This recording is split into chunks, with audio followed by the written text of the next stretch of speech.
There is a new order at Manchester United as there will be no more panic buys according to Ineos. Sir Jim Ratcliffe is doing things the right way. Welcome to the United Hotspot. My name is Webb. Now, one of the things that came out glaringly in the audit done by Ineos was that Manchester United has been spending £1 too many extra pounds on players, the wrong players in this transfer, in the transfer windows, and they assessed and tried to understand why exactly, for example, would Manchester United spend nearly £60 million on Casemiro, a player who is in his 30s, and give him a long contract? Why on earth would Manchester United be paying an aging Rafael Varane £350,000 per week? Why on earth would Manchester United sign Antony for over £86 million? Why? And they found out that it was because United were making panic buys, and that is exactly what they are looking to correct. So Ineos have made it clear that they are going to move early in the transfer windows, go for the players they want. That is why all the links we've been talking about, we've been telling you about all this period have been they are serious players Ineos want. For example, we knew a long time ago that Ineos' first priority would be Michael Olise because the idea was for them to come with a plan of which players they want, which people they want, and immediately they get in, they start executing when the window is open, especially with the players. So that's exactly, they have been slowed down by the inavailability of Dan Ashworth, and because they're now back and forth with Newcastle. But they had a plan in place of who they want to bring in, how, for how much, at what time, so that they activate everything in time. Because panic buys are expensive. Manchester United has for a long time been a victim of going into a summer transfer window without one, a proper plan.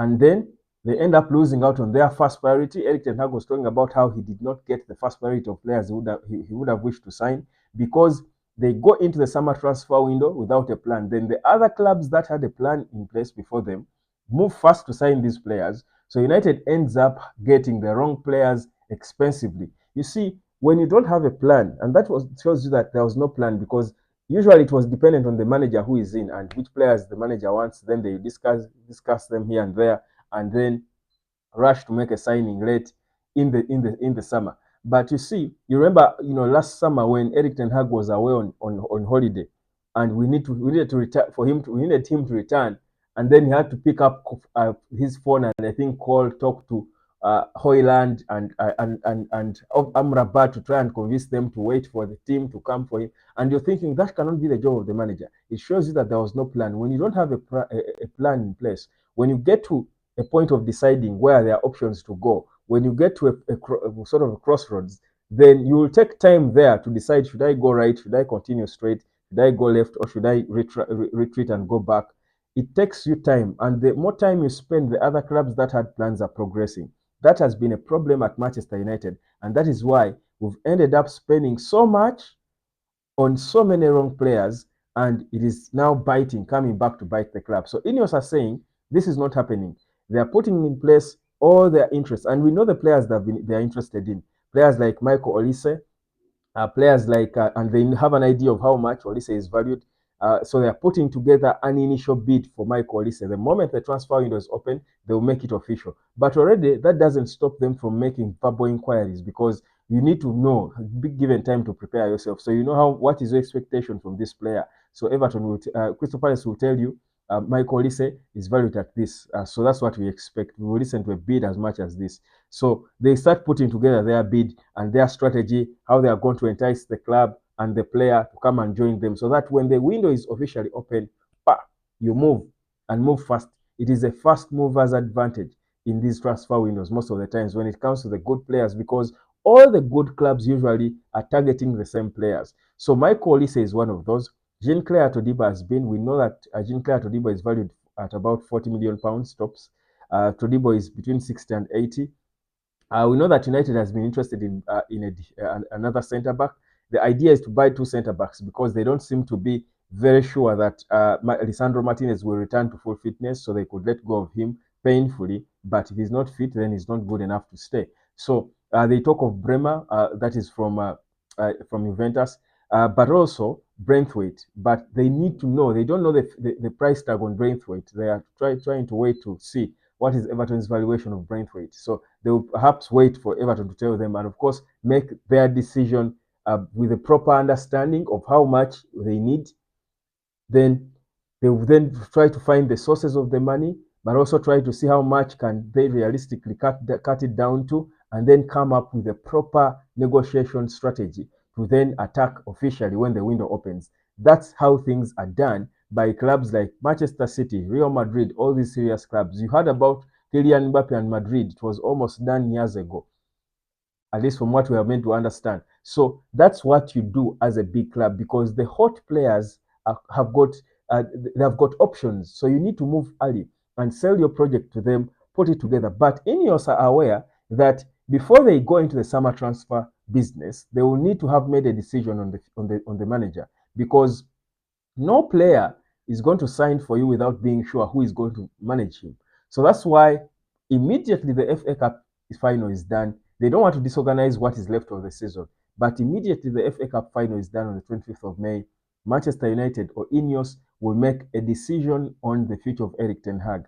Does he stay or not? Because they will weigh, they have time now to weigh and say, what is the cost of keeping Eric Ten Hag in terms of finance, in terms of the players, how it affects the transfer business.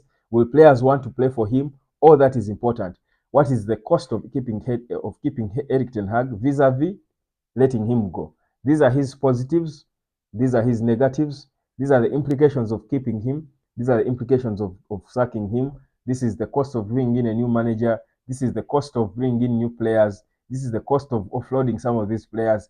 All that is what they're doing now. When they are done with that, then Ineos will properly have a proper solid plan to stick to when it gets to the summer transfer window, that they will just start then ticking it off. Have your checklist in place and start ticking off. And you can clearly see that Sir Jim and Ineos had a plan when they were taking over Man United.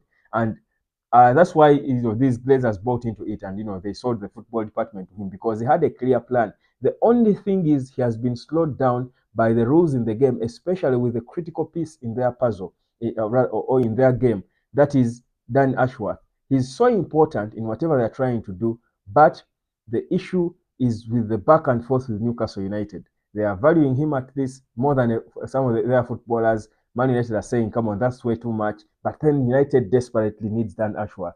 The guy is on a gardening leave, but they are still negotiating for Newcastle to release him and let him start working. So it's a slowing situation, because he's an important guy, but Ineos are looking for solutions. But in any case, they have constituted an able team from Jean Claude Blow to Omar Berada to now Jason Wilcox. These are able guys to come and try to hold fort until Dan Ashworth comes in. So that's, for me, shows you a group of people who have got a proper understanding of what they want to do, where they want to go, and how they want to get there. That has been lacking completely at Manchester United. So as we do edge close to the transfer window, this is a very critical stage, that the things that are being done now by Ineos will strongly determine the execution we will see when the summer transfer window is officially open.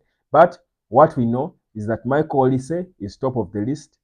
Jean-Claire Todibo is top on the list. Brentwaite is top on the list. They do need a striker, but they are still undecided on which profile. Again, that's why they need Ashworth.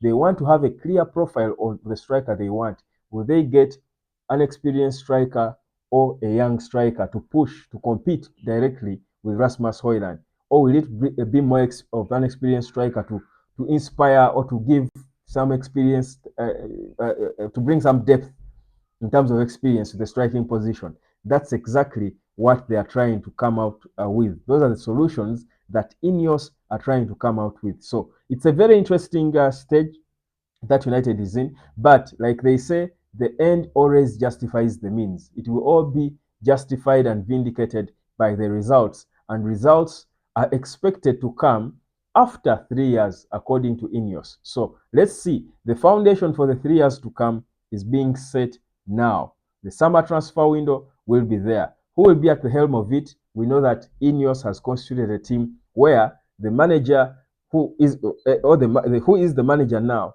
will become mostly a head coach. But will it be Eric Ten Hag or someone else? Gareth Southgate, Thomas Tuchel, are among, and Ruben Amorim, the Sporting Lisbon manager, are among the guys who are being linked with the Erik ten Hag job now. What exactly will the decision be? Your guess for now can only be as good as mine. But this is, of course, the United Hotspot. We will be here to follow everything to the latter. Subscribe and let me catch you later, fam.